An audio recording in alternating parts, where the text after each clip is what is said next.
बच्चों एक छोटी सी बात, ट्रांजैक्शन कॉस्ट की डेफिनेशन। ट्रांजैक्शन कॉस्ट की डेफिनेशन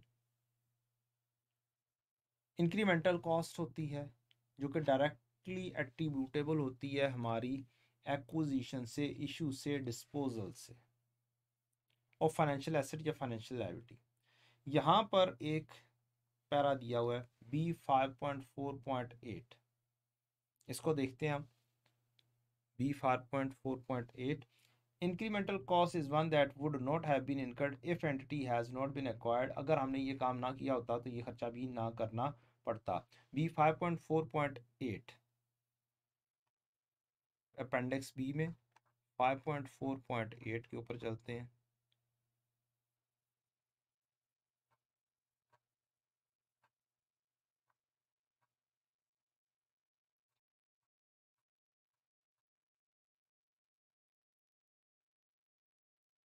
अगर कभी कोई MCQs वगैरह आए और आपको ट्रांजैक्शन कॉस्ट से रिलेटेड हो तो बस ये पैराग्राफ काफ़ी हैं, ये दो, एक डेफिनेशन और एक ये वाला B5.4.8।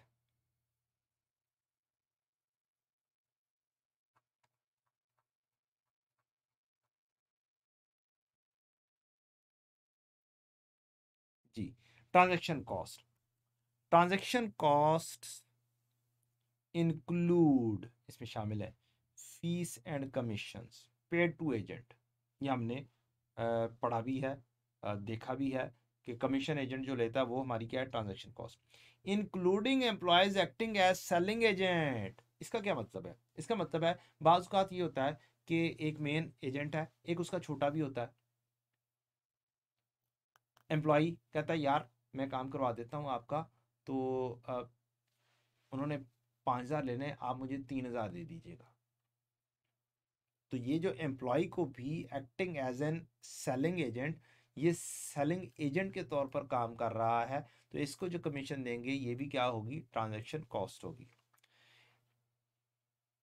Fees and commission paid to agent, agent को दिए पैसे,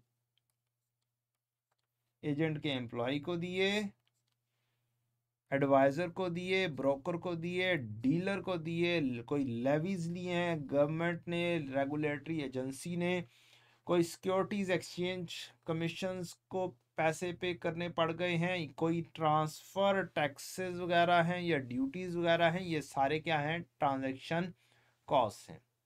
आगे बड़ी मजेदार बात करता है, कहता है ट्रांजैक्शन कॉस्ट में शामिल नहीं है डेट प्रीमियम और डिस्काउंट्स। ये कौन सी चीज है? ये वो प्रीमियम है या डिस्काउंट है जो हम करते हैं काम, इशू एट प्रीमियम। 100 रुपए वाली चीज 110 में देते हैं, तो ये 10 रुपए का डिफरेंस है, कहता है ये ट्रांजैक्शन कॉस्ट नहीं है। या जो हम डिस्काउंट कर ऊपर देते हैं, 100 वाली चीज 95 पर खरीदी या बेची, तो अब ये 5 रुपए का जो लॉस है ये ट्रांजैक्शन कॉस्ट नहीं है। मैंने इशू करना था 100 रुपए वाली चीज, मैंने 95 पे इशू की, 5 रुपए मुझे नुकसान हुआ, तो ये नुकसान ट्रांजैक्शन कॉस्ट नहीं है। या फिर 100 वाली चीज मैंने खरीदी 110 रुपए में, तो 10 रुपए का जो इजाफी पेमेंट कर रहा हूं ये मेरा नुकसान, ट्रांजैक्शन कॉस्ट नहीं है। फाइनेंसिंग कॉस्ट, ये क्या चीजें है? मैंने शेयर्स खरीदने थे, मैंने डिबेंचर्स खरीदने थे, अब उसके लिए मैंने क्या किया, मैंने बैंक से लोन ले लिया। अब बैंक से लोन लिया या किसी और बंदे से लोन लिया तो उसके ऊपर मुझे इंटरेस्ट भी देना पड़ेगा। तो अब मेरा खर्चा तो हो रहा है, लेकिन ये लोन के अगेंस्ट खर्चा हो रहा है, दूसरे लोन के अगेंस्ट जो मैंने लिया है to invest in the financial asset. तो ये जो मैं इंटरेस्ट दे रहा हूँ, ये मेरा इंटरेस्ट ट्रांजैक्शन कॉस्ट नहीं है। इंटरनल एडमिनिस्ट्रेटिव या होल्डिंग कॉस्ट, कोई इंटरनल आपने एडमिनिस्ट्रेशन किया या आपने वो जो फाइनेंशियल एसेट्स थे वो उठा के बैंक में लॉकर में रखवा दिए और लॉकर के चार्जेस पे कर रहे हैं, ये होल्ड कर रहे हैं, तो ये वाली होल्डिंग कॉस्ट या ये एडमिनिस्ट्रेटिव कॉस्ट ये ट्रांजैक्शन कॉस्ट नहीं कहलाएगी।